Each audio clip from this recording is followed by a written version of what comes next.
Hello and আসসালামু আলাইকুম everyone. চলো আজকে একসাথে একটা পার্সেল আনবক্সিং করি। আর এই পার্সেলটা এসেছে দারাজ থেকে। আমি এই অর্গানাইজারটা অর্ডার করি দারাজ থেকে। অ্যান্ড দারাজ আজকাল এত বেশি বাটপার হয়ে গেছে যে কি আর বলবো।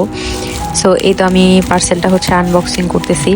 মানে দারাজে যে জিনিসটা আমরা ছবি দেখে অর্ডার করি, সামনাসামনি সেই জিনিসটা তারা কোনোদিন অরিজিনালটা দেয় না।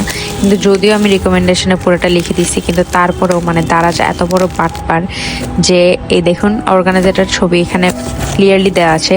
অ্যান্ড যেই ছবিটা আমি দারাজের রিভিউতে দেখি সেই ছবিটার মতন আমি যখন আনবক্সিং করে দেখবেন, এই যে এই ফার্স্ট ডালাগুলো এত ছোট এত ছোট, মানে এই সাইজের একটা জিনিসের মধ্যে মানুষ কি রাখবে ভাই। এই অর্গানাইজারটা জাস্ট আপনি রান্নাঘরের মশলা ছাড়া কিচ্ছু রাখতে পারবেন না।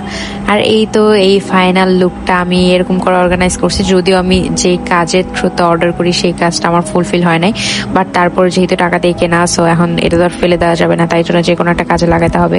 তোমরা অবশ্যই আমার এই নতুন পেজটাকে লাইক অ্যান্ড ফলো করে দেবে। অ্যান্ড তোমাদের দারাজের সাথে কোনো বাজে এক্সপিরিয়েন্স থাকলে অবশ্যই আমার সাথে শেয়ার করবা।